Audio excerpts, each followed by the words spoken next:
Şeytanı arif bilip gezmeyin yanar dağlar üstünde. Salar ateşine eriyip küt olmayın lavlar içinde. Sarılın Allah'ın ehli beyt iplerine, hesabınız ağır olmasın mahşer gününde. Sağlam iman olmuş olsaydı eğer herkeste zulm ile yaşanmazdı, bilin ki bu yeryüzünde.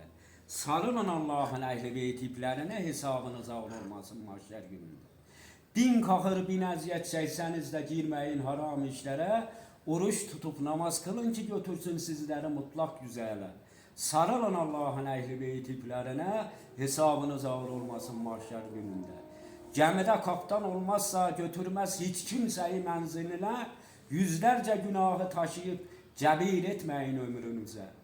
Sarılın Allah'ın ehli beyt iplərinə, hesabınız ağır olmasın mahşer günündə.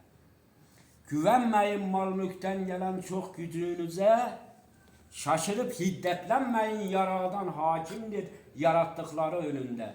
Nice padişahları feci etti şiddetli gelen azab önünde. Sarılın Allah'ın ehli beyt iplerine, şair elinde hesaba ağır olmasın mahşer gününde sizinle.